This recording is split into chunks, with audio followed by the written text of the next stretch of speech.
Hello everyone. In our previous session, we had started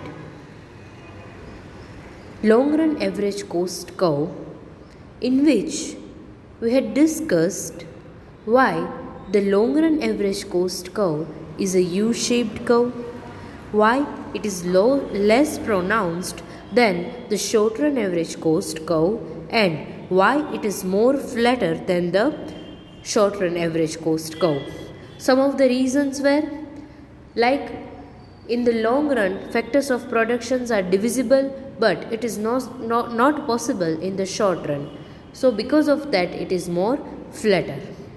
Now, today, let us study the long run average cost curve along with the short run average cost curve. Here you can see one diagram.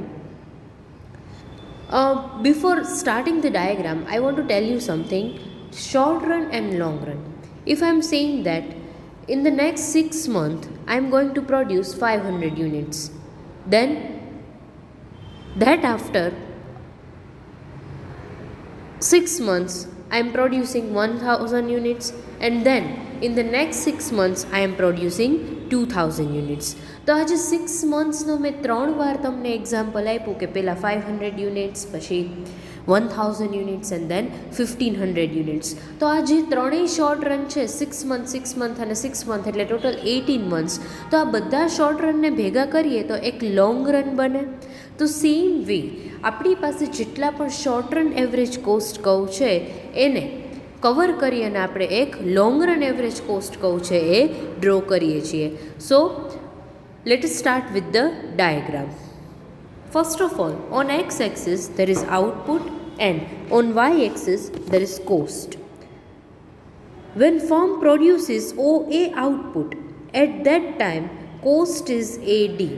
You can see in the diagram that we have three short run average cost curves: SRAC dash, SRAC double dash and SRAC triple dash. જો તમને ત્રણેય short run average cost curve દેખાય છે જે you shaped છે. Then we have also long run average cost curve which is denoted by LRAC, જે આખો એક long run average cost curve તમને દેખાય છે એ. So when firm is producing OA output, at that time cost is AD. તો જો long રનમાં firm જ્યારે OA આઉટપુટ પ્રોડ્યુસ કરે છે ત્યારે કોસ્ટ એની કેટલી છે? AD. Now when firm decides to increase the output from OA to OB, at that time cost will be BE. આ E પોઈન્ટ દેખાય છે તમને કે જ્યાં કોસ્ટ બતાવે છે, એટલે વાય એક્સિસ ઉપર કોસ્ટ છે એટલે, અને એક્સ એક્સિસ ઉપર આપણે આઉટપુટ લઈએ છીએ, એટલે બેયનું કોમ્બિનેશન કરીને આપણે ડાયાગ્રામ ડ્રો કરીએ છીએ. દેન when firm decides to increase the output to OC, at that time the cost of the firm is CG. એટલે આ આપણને શું બતાવે છે? ડિફરન્ટ, કે ફર્મ જ્યારે OA, OB કે OC આઉટપુટ પ્રોડ્યુસ કરે છે ત્યારે ડિફરન્ટ કોસ્ટ છે એ કેટલી છે. Now you can C in this diagram કે ફર્મને મિનિમમ કોસ્ટ ક્યારે થાય છે? when firm produces output OB. જ્યારે ફર્મ OB આઉટપુટ પ્રોડ્યુસ કરે ને ત્યારે એની કોસ્ટ મિનિમમ છે. જો BE, AD અને CG બે BE કરતાં વધારે છે, અપર લેવલ ઉપર છે, and that is Y firm માટે બેનિફિટ શું રહેશે કે જ્યારે એ OB આઉટપુટ પ્રોડ્યુસ કરે. સો by varying the size of the plant and also the scale of its operation, the firm can produce a given output at a lower average cost in the long run than in the short run. એટલે firm શું કરશે કે output change કરશે, scale of operation કે quantity જે produce કરે છે એ ચેન્જ કરશે at a lower average cost in the long run. એટલે ફર્મ છે ને હંમેશા એવું જ ટ્રાય કરશે કે એની જે એવરેજ કોસ્ટ છે ને એ મિનિમમ હોય. એટલે શોર્ટ રનમાં જેટલી એવરેજ કોસ્ટ હતી ને એના કરતાં પણ લોંગ રનમાં એવરેજ કોસ્ટ શું હોવી જોઈએ? મિનિમમ હોવી જોઈએ. So for example, in this diagram you can see that for SRAC dash, OA is the optimum output.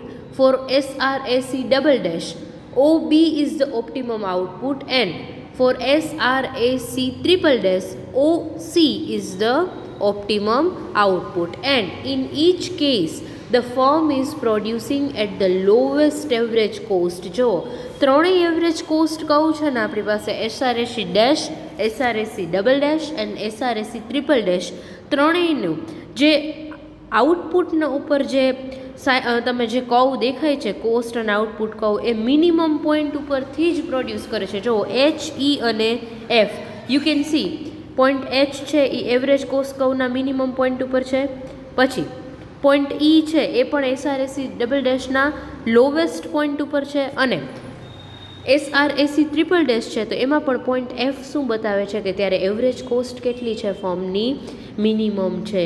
And that is Y in the short run firm will always produce at the minimum average cost, and as well as in the long run firm will operate at the level where average cost is minimum.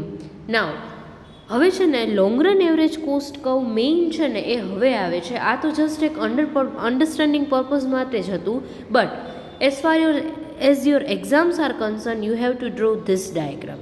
એક્ઝામમાં આપણે આ જ diagram draw કરવાનું છે, ઓલો નહીં. ના, let us understand this diagram. હવે આ main long run average cost કહું છે.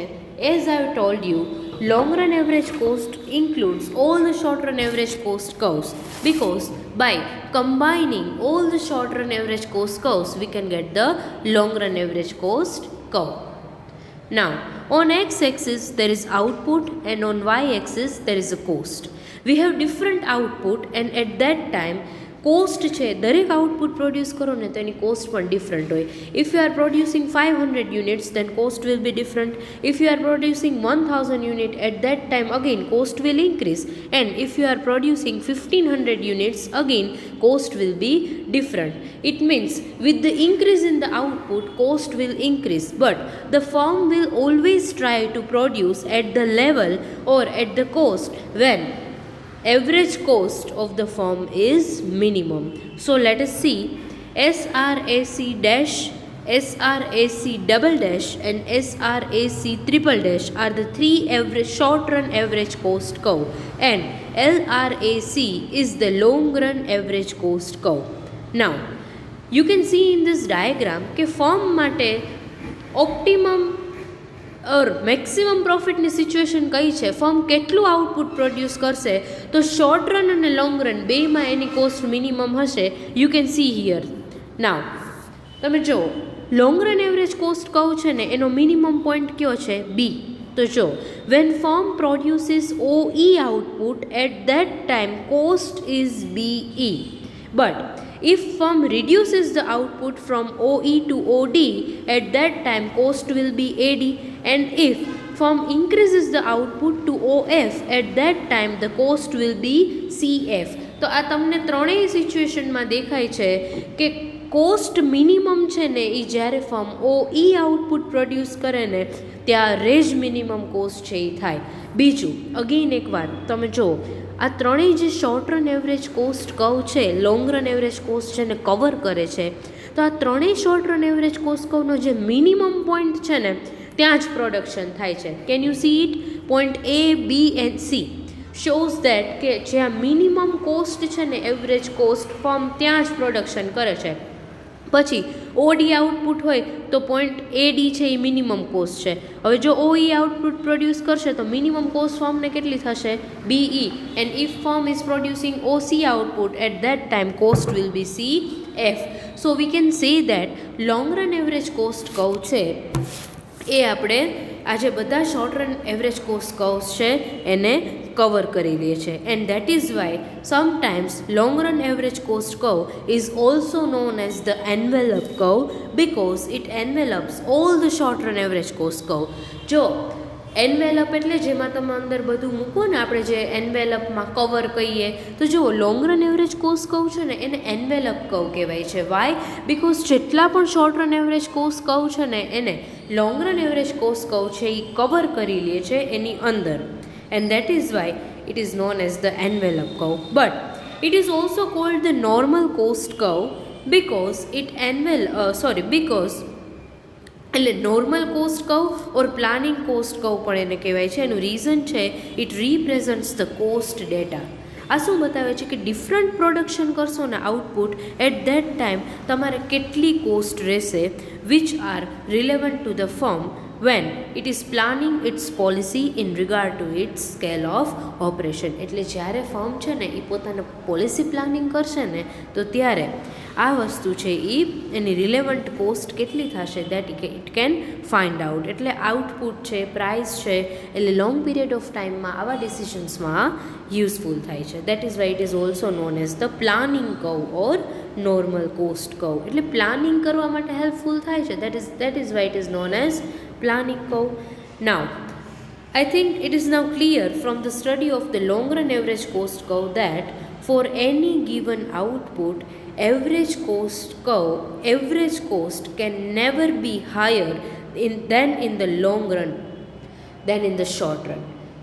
ગમે તેટલું આઉટપુટ પ્રોડ્યુસ કરો ને, એવરેજ કોસ્ટ છે ને એ ક્યારે લોંગ રનમાં શોર્ટ રન કરતાં વધારે હોય જ નહીં.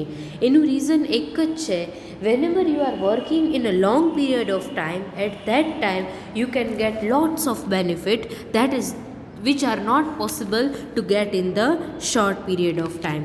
એટલે જો જેટલા પણ એડજસ્ટમેન્ટ તમારે કરવા હોય ને એ લોંગ રનમાં થાય, શોર્ટ રનમાં ન થાય. આપણે કીધું હતું કે આઉટપુટ ઇન્ક્રીઝ કરવું હોય શોર્ટ રનમાં તો થાય, બટ અમુક લિમિટ સુધી. Firm cannot change the size of its business. It can only make changes in the scale of operations. But in the long run, everything is possible. All adjustments are possible in the long period of time, and that is why cost in the long run cannot be higher than in the short run. એટલે short રનમાં જેટલી કોસ્ટથી produce કરતી હોય ને firm, એના કરતાં long રનમાં cost હંમેશા ઓછી જ હશે. એનું એક જ રીઝન કે લોંગ રનમાં ફર્મને ઘણા બધા બેનિફિટ્સ છે એ થવાના હોય છે. If you want to produce different level of output, if you want to change the output, if you want to change the quantity of production, at that time you cannot change all the factors of production in the short run. It is impossible, right?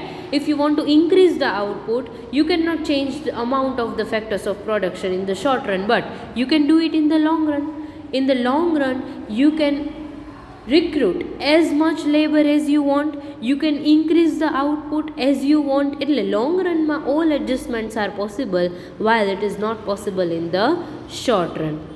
So from the short run average cost curve, we can say that short run average cost curve cannot cut and lie below a long run average cost curve. જો અહીંયા 3 short run average cost curve છે. તમે ક્યાંય જુઓ છો કે short run average cost curve છે એ long run average cost કર્વને નીચેથી કટ કરતું હોય? એનું રીઝન છે કે short run average cost curve છે એ ક્યારેય લોંગ રન એવરેજ કોસ્ટ કરતાં ઓછી હોય જ નહીં. હંમેશા શોર્ટ રનની કોસ્ટ વધારે હોય અને લોંગ રનની કોસ્ટ છે એ ઓછી જ હોય. That is Y short run average cost curves will always લાઈ above the long run average cost curve.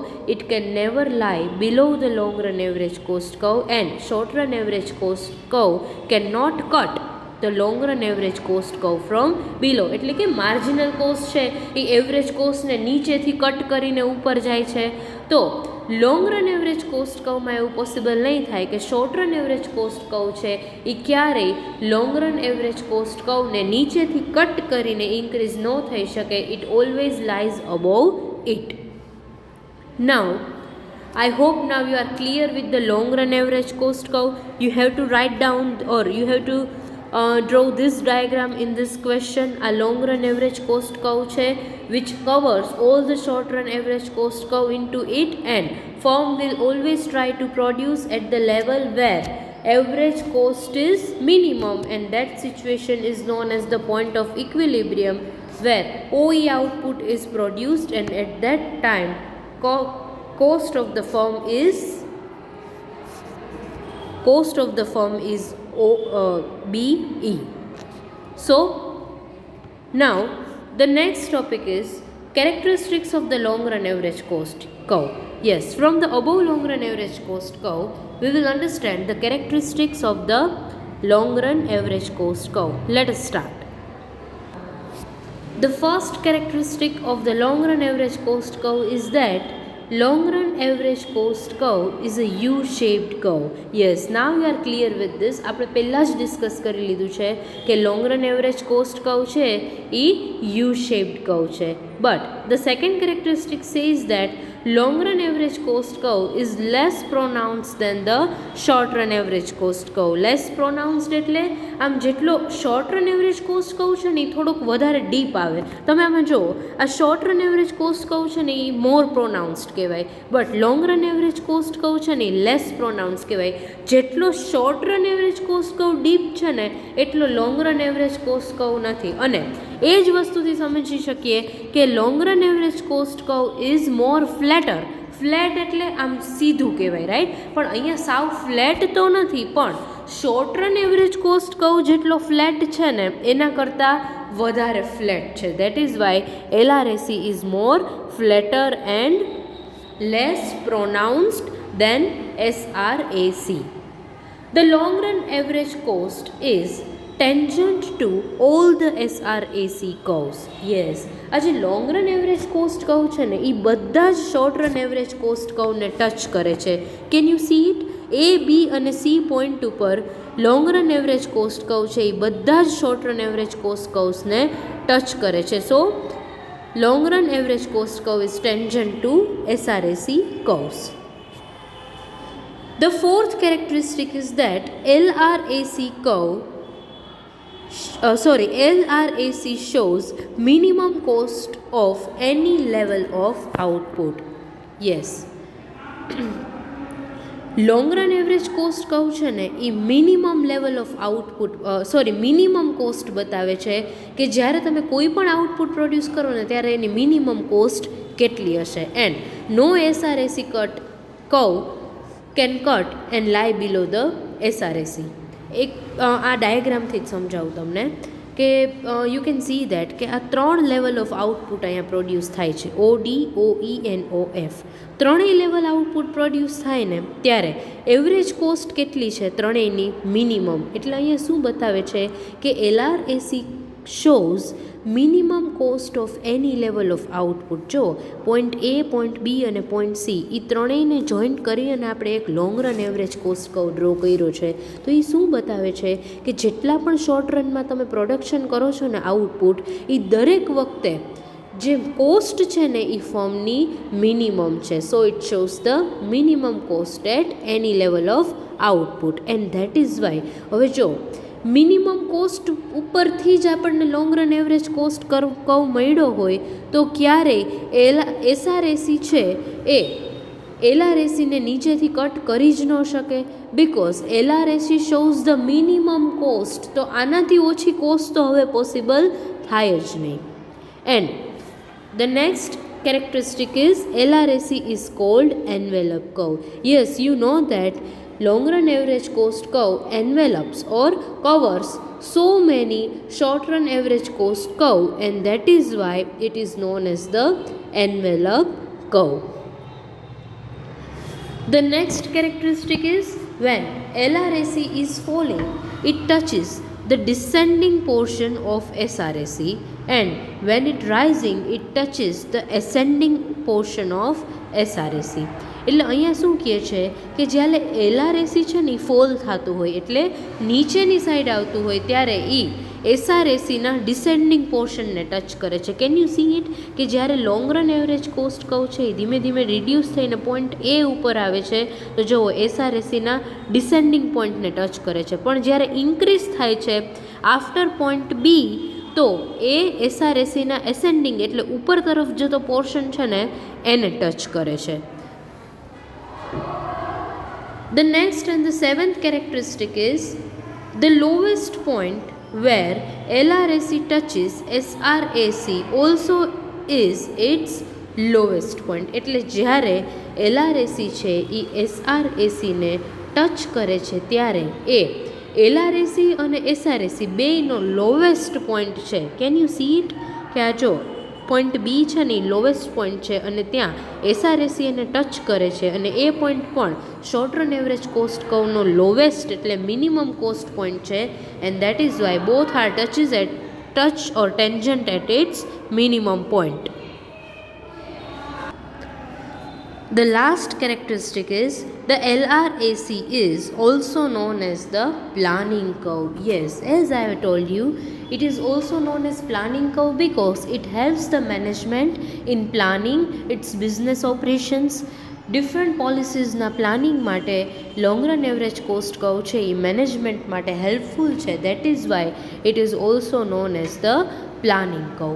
નાવ આ એની 8 કેરેક્ટરિસ્ટિક્સ છે, બટ ધ મેઇન પોઈન્ટ આપણે જે પહેલાં ભણ્યા કે it is less pronounced and long run average cost curve છે એ always short run average cost કર્વને એન્વેલપ કરે છે.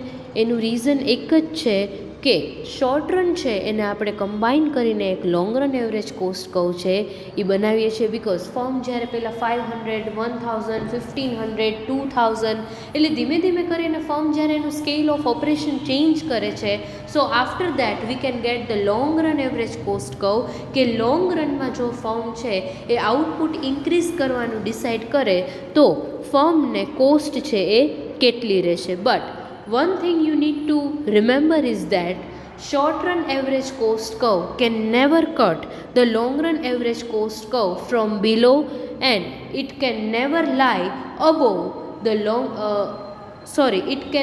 short run average cost curve are always lies above the long run average cost curve.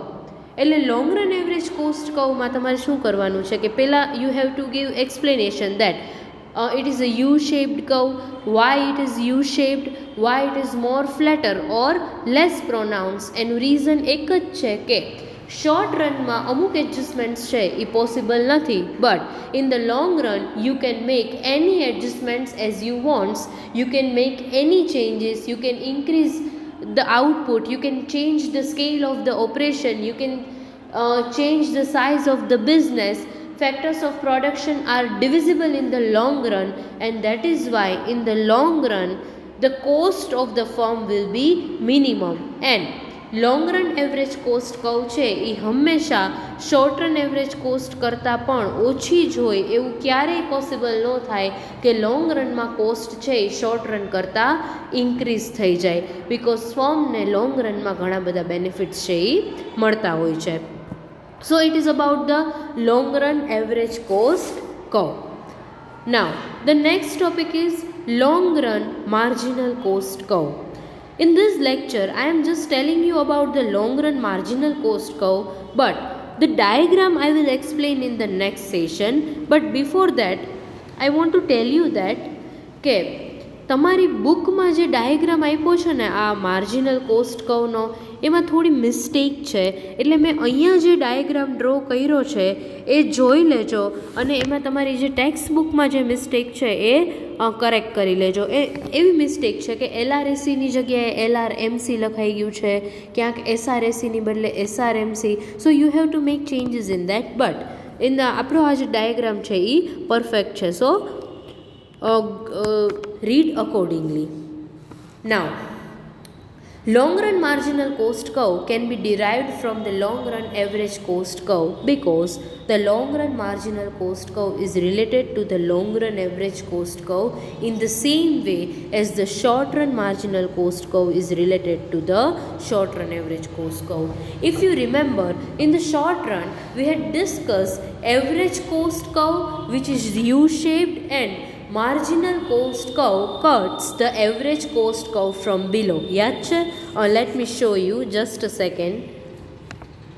Yes, this diagram 1 average cost દેખાય છે અને marginal cost છે average કોસ્ટને નીચેથી કટ કરે છે. આને એવું કહેવાય, જો marginal cost curve cuts the average cost curve from below. તો અહીંયા છે ને સેમ વે આ આપણે શોર્ટ રનમાં સમજાતા, તો લોંગ રનમાં same thing will happen that in the long run marginal cost curve will cut the average cost curve from below. So long run marginal cost curve છે એ આપણને long run average cost curve ઉપરથી મળી જાય. એનું reason એક જ છે કે long run marginal cost curve is related to the long run average cost curve. એટલે long run marginal cost curve છે ને એ long run average cost curve સાથે રિલેટેડ છે. આપણે કેમ શોર્ટ રનમાં મેં તમને એવું કીધું હતું કે in the short run marginal cost curve છે એ એવરેજ કોસ્ટ કર્વ સાથે રિલેટેડ છે. એનું રીઝન શું છે કે ફિક્સ કોસ્ટ છે એનાથી તો માર્જિનલ કોસ્ટ કર્વ ઇન્ડિપેન્ડન્ટ છે, but variable cost can affect the marginal cost curve, and that is why from the average cost curve we can get the marginal cost curve. So same thing will happen in the long run. હવે તમે આગળ જે envelope curve આપણે હમણાં જ જોયો long run average cost curve which is also known as the envelope curve, same thing અહીંયા એવું જ રહેશે કે એ કર્વ તો એઝ ઇટ ઇઝ તમારે ડ્રો કરવાનો જ છે, but what will be added over here that is the marginal cost curve. We have to draw a marginal cost curve which cuts the average cost curve from below, whether it is short run or long run. એટલે અહીંયા શું થશે, આપણી પાસે 3 short run average cost curve છે અને એને combine કરીને એક long run average cost curve છે. તો એ ત્રણેય આપણે એના ઉપરથી જોશું કે કેવી રીતે તમને માર્જિનલ કોસ્ટ કર્વ છે એ મળે છે. Again I have made one mistake, but જો અહીંયા જ્યાં મેં LRMC લખ્યું છે ને ત્યાં LRAC આવશે, અને જ્યાં મેં LRAC લખ્યું છે ને ત્યાં LRMC આવશે. I will correct in the that mistake in the next lecture, but today just આટલું આપણે સમજી ગયા. નેક્સ્ટ સેશનમાં હું પાછો આ ડાયાગ્રામને થોડું રિવાઇઝ કરી અને આ એક મિસ્ટેક છે એને કરેક્ટ કરી લઈશ. So thank you very much. I hope now you are clear with the long run average cost curve. See you all in the next session.